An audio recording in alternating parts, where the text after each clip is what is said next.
Assalamualaikum warahmatullahi wabarakatuh. Kami dari kelompok 5 hari ini akan mempresentasikan hasil makalah kami dengan judul Nyeri pada pasien kritis, teori nyeri, tahapan nyeri, instrumen untuk pengukuran nyeri, dan penanganan nyeri di ruang intensive care. Disusun oleh Salsabila Agung Azahra, NIM 2001061155, Safia Rizky Handayani, NIM 2001061159. Baik pendahuluan. Pasien kritis adalah pasien dengan penyakit atau kondisi yang mengancam keselamatan jiwa pasien tersebut menurut Kartadi 2013.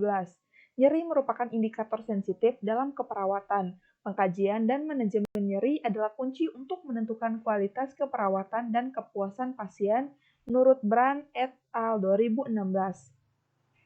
International Association for the Study of Pain (IASB) mendefinisikan sebagai sensori subjektif dan pengalaman emosional yang tidak menyenangkan berkaitan dengan kerusakan jaringan yang aktual dan potensial atau dirasakan dalam kejadian-kejadian di mana terjadinya kerusakan. Pasien di unit perawatan intensif memiliki berbagai pengalaman yang kompleks dan kondisi yang mengancam jiwa dan masalah yang ketidaknyamanan. Menurut Gellins 2007, insiden nyeri pada pasien kritis lebih besar dari 50% pengalaman nyeri yang dirasakan ketika istirahat maupun selama menjalani prosedur klinis yang rutin dilaksanakan, menurut Conscious et al. 2016. Manajemen nyeri yang tepat tergantung pada kajian nyeri yang sistematis dan akurat yang dilakukan baik dokter maupun perawat. Hal ini sebagai panduan dalam pengambilan keputusan untuk pemberian titrasi dari analgesia dan obat-obatan yang diperlukan menurut Crawford 2016. Baik, kita mulai teori nyeri. A. Teori nyeri spesifiti atau SAGES menyatakan bahwa nyeri adalah sensori spesifik yang muncul karena adanya injuri dan informasi ini didapat melalui sistem saraf perifer dan sentral melalui reseptor nyeri perifer dan spesifik di spinal cord. Yang B. Teori pemisahan atau specificity theory. Teori ini digambarkan oleh Descartes pada abad ke-17. Teori ini didasarkan pada kepercayaan bahwa terdapat organ tubuh yang secara khusus mentransmisi rasa nyeri. Saraf ini diyakini dapat menerima rangsangan nyeri dan mentransmisikannya melalui ujung dorsal dan substansia gelatinosa ke talamus, yang akhirnya akan dihantarkan pada daerah yang lebih tinggi sehingga timbul respon nyeri menurut Tamsuri 2006. Yang C.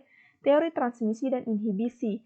Adanya stimulus pada nosiseptor melalui transmisi impuls-impuls saraf sehingga transmisi impuls menjadi efektif oleh neurotransmitter yang spesifik, kemudian inhibisi impuls nyeri menjadi efektif dan impuls-impuls pada serabut besar yang memblok impuls-impuls pada serabut lamban dan endogen opiate sistem supresif, menurut Long 1989.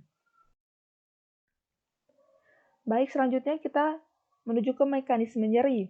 Ada 4 tahap dalam proses terjadinya nyeri atau pathways nyeri, yaitu 1. Transduksi, 2. Transmisi, 3. Modulasi, dan 4. Persepsi. Baik, kita mulai. Yang pertama, transduksi. Transduksi merupakan proses perubahan rangsang nyeri menjadi suatu aktivitas listrik yang akan diterima ujung-ujung syaraf. Rangsang ini dapat berupa stimulasi fisik, kimia, ataupun panas dan dapat terjadi di seluruh nyeri. Yang kedua, transmisi. Transmisi adalah proses penyaluran impuls listrik yang dihasilkan oleh proses transduksi sepanjang jalan nyeri, di mana molekul-molekul di celah sinaptik mentransmisi informasi dari suatu neuron ke neuron berikutnya.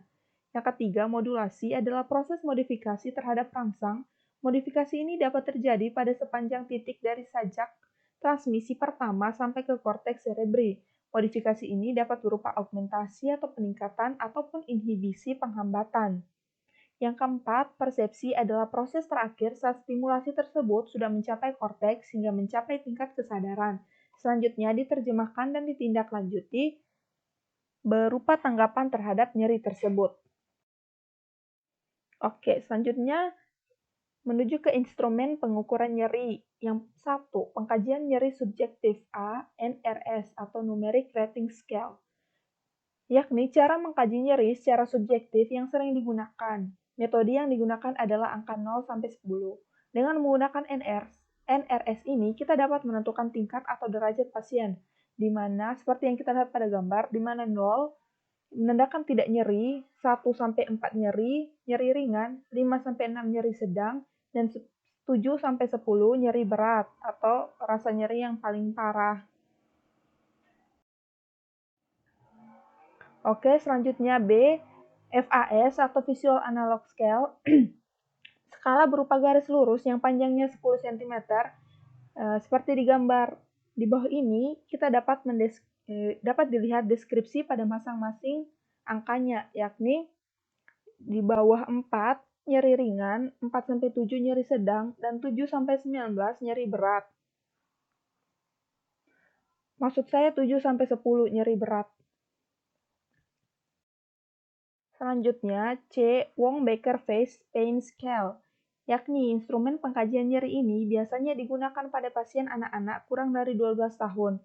Pengkajian nyeri dipusatkan pada ekspresi wajah yang terdiri dari 6 animasi wajah. Seperti yang kita lihat di bawah sini, dari ekspresi tersenyum, kurang bahagia, sedih, dan wajah penuh air mata atau rasa sakit yang paling buruk. Selanjutnya, pengkajian nyeri objektif. A. Nonverbal Adult Pain Scale atau NVPIS. Instrumen ini dapat digunakan pada pasien dewasa yang mengalami penurunan kesadaran atau terintubasi dan tersedasi. NVPS terdiri dari 3 indikator, perilaku dan fisiologi, yakni tekanan darah, denyut jantung, respiratory rate, dan kulit. B. Flash Scale, pengkajian nyeri yang terdiri dari item wajah, kaki, aktivitas, tangisan, dan kenyamanan. Instrumen ini digunakan pada orang dewasa yang mengalami gangguan komunikasi verbal. Hasil flash dapat ditentukan dengan skor 0 nyaman, 1-3 ringan, 4-6 sedang, dan 7-10 berat. Pengkajian nyeri objektif, Comfort Scale.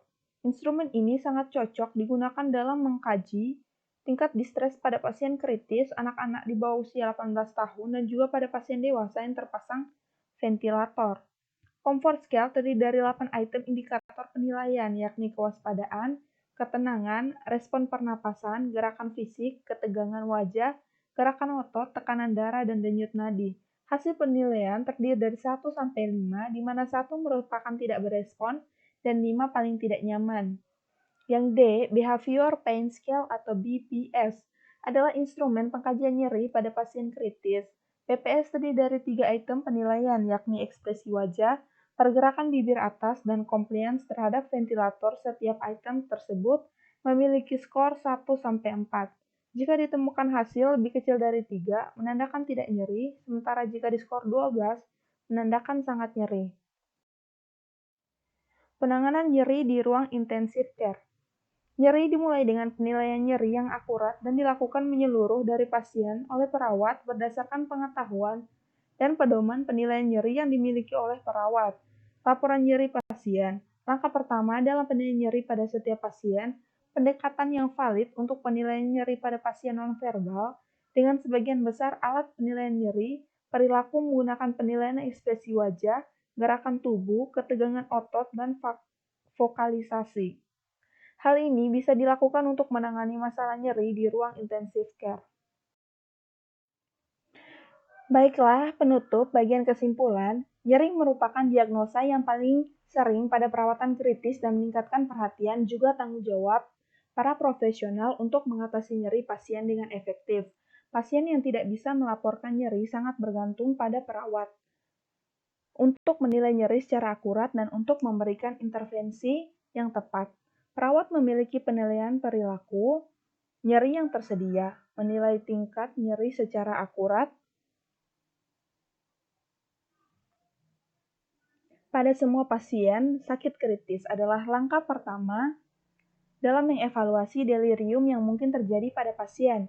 Behavioral Pain Scale adalah alat penilaian nyeri yang valid dan handal yang dapat digunakan untuk menilai nyeri nonverbal pasien dengan fungsi motorik utuh.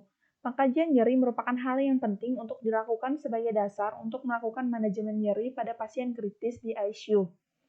PPS adalah instrumen yang paling objektif, praktis, dan relevan untuk mengkaji nyeri pada pasien kritis di ICU karena dapat mengkaji nyeri pada pasien kritis di ICU dengan penurunan kesadaran.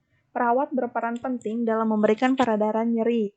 Penata laksanaan keperawatan terhadap nyeri juga mencakup tindakan fisik, kognitif, dan perilaku karena nyeri dapat berkurang atau pola nyeri dapat berubah. Penyesuaian terapi perlu dilakukan sebelum terlihat perbaikan.